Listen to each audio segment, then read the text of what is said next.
ఇచ్చేసిన పాత్రికేయ మిత్రులకి, మీడియా మిత్రులందరికీ నమస్కారం. డైరెక్టర్ గారు మొత్తం సినిమా గురించి చాలా డీటెయిల్గా చెప్పారు. ఫస్ట్ ఈ సినిమా కథ వినగానే ప్రొడ్యూసర్ గారు 2-3 కథలు చెప్పారు డైరెక్టర్ గారు. అందులో ఇది ఆయన ఎన్నుకున్నారు. ఇది ఒక సైకలాజికల్ థ్రిల్లర్ అంటున్నారు. వాళ్ళిద్దరూ 17 ఏళ్ళ ఫ్రెండ్స్ అంటున్నారు. వాళ్ళకి కూడా బ్రెయిన్లో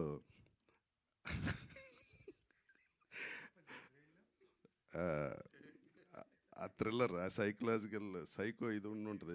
ఇద్దరికి బాగా మ్యాచ్ అయింది.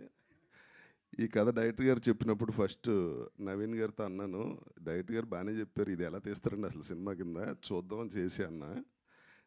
చెప్పిన దానికన్నా చాలా బాగా తీశారు. అలాగే నాకు ఒక ఎక్స్ట్రాడినరీ క్యారెక్టర్ ఇచ్చారు. ఇది నా కెరీర్లో గుర్తుండిపోయే క్యారెక్టరు. నాతో ఇంకా చాలా చాలా అద్భుతంగా చేయించారు. ఎంత బాగా చేయించారంటే స్క్రీన్లో నన్ను చూసి నేనే భయపడ్డా. నేను అంత భయపడటానికి ఒక రీజన్ మ్యూజిక్ డైరెక్టర్ గారు ఉతికి ఆరేశారు నీకు అనిపించినప్పుడల్లా. అలాగే సార్ కళ్యాణ్ గారు, మీరు మా అందరికన్నా బాగా యాక్ట్ చేశారు సార్. మీరు ఇటు కూడా వచ్చేయచ్చు. మా డిఓపి గారు అసలు హాలీవుడ్ ఫిల్మ్లో చేశారు, పొగట్టం కాదు. అందరూ ఈ సినిమాలో టెక్నీషియన్స్ అందరూ చాలా చాలా కష్టపడి సినిమాని చాలా గొప్పగా చేశారు. స్క్రీన్లో మొత్తం సినిమా చూసి షాక్ తిన్నాను నేను. ఇదేంటండి చెప్పింది కానీ బాగా తీశారు డైరెక్టర్ గారు. ఎందుకంటే అండి ఆ కథ అటువంటిది. అంటే రెగ్యులర్ కథ కాదు. ఒక మూఢనమ్మకంతో కోటీశ్వర్లు అయిపోవాలని చెప్పి జీవితాన్ని సర్వనాశనం చేసుకుని మొత్తం ఫ్యామిలీ రూయిన్ అయిపోవటం చాలా ఎమోషనల్గా ఉంటుంది సినిమా. అది డైరెక్టర్ గారు చెప్పినట్టు పిల్లి మాయను, లేకపోతే ఈ 2 తెల్ల పాము ఇంట్లో పెట్టుకుంటే డబ్బులు వస్తాయని, అలాగే రైస్ పుల్లింగ్, 1 కోటి రూపాయలకి కొంటే ఆడెవడో వచ్చి 100 కోట్లకి కొంటాడని, నాకు తెలిసిన వాళ్ళే చాలామంది నక్కతో ఒకటి, ఇలాగా నాకు తెలిసిన వాళ్ళే పాపం బయట బంగారాలు పెట్టి 5 రూపాయలు వడ్డీలకి తెచ్చి ఇళ్ళు అమ్మేసుకున్న వాళ్ళు తెలుసు నాకు. దయచేసి రిక్వెస్టింగ్, ఎవరు అటువంటి మూఢనమ్మకాలకి వెళ్ళి ఫైనాన్షియల్గా చితికిపోవద్దు, జీవితాలను నాశనం చేసుకోవద్దు. అదే ఈ సినిమా మెయిన్ థీమ్. ఇకపోతే నవీన్ గారి గురించి చెప్పక్కర్లేదు. ఆయన అందాల రాక్షసులో అమ్మాయిలకి ఫేవరెట్ ఎలాగో ఇందులో రివర్స్లో ఉంటారు. చూడగానే భయం వేస్తుంది. చూసారుగా సార్, తప్పుకోండి, అది చూడండి, చూడగానే భయం వేస్తుంది.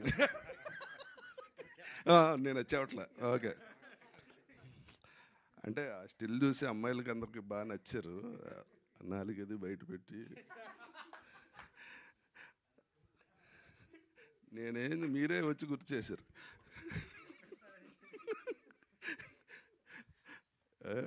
సరదాగా అనుకోవటం తప్ప. ఇప్పుడు ఒకటి క్యారీ చేసుకుని వెళ్తారు మీరు అందరూ, ఇంటికి డిస్టర్బ్ అవుతారు అంటున్నారు. డిస్టర్బ్ అయ్యేది ఏంటంటే మనకు తెలిసిన వాళ్ళు ఎవరన్నా ఇలా చేస్తే మనం వాళ్ళకి అడ్వైజ్ ఇచ్చి ఆపుదాం. కొన్ని ఫ్యామిలీస్ అన్నా, కనీసం 10 ఫ్యామిలీస్ అన్నా ఈ సినిమా తర్వాత ఆ మూఢనమ్మకాల నుంచి బయటపడి జీవితాన్ని హ్యాపీగా చేసుకుంటారని ఆశిస్తూ, ఇంకోసారి డైరెక్టర్ గారికి thank you so much sir. ఆర్టిస్ట్గా నేను చాలా రోజుల తర్వాత చాలా హ్యాపీగా ఉన్నాను. Thank you. దివ్య ఇలా ఉంది కానీ సినిమాలో మామూలుగానే ఉంటుంది. అలా ఎక్స్పెక్ట్ చేసి వెళ్ళొద్దు. ఈవిడైతే గుర్తుపట్టరు, మామూలుగా శారీ వేసుకుని ఫుల్ ఇది.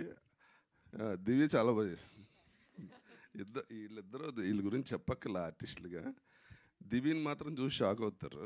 అంటే ఒరిజినల్గా తను ఫుల్గా శారీ కప్పుకుంటే ఫేస్లో విలనే ఉంటుంది. అది దాన్ని డైరెక్ట్ గారు ఎక్స్పోజ్ చేశారు ఈ సినిమాలో. ఆవిడ చేయలే. Thank you very much. Thank you Raja Ravindra garu. Thank you so much.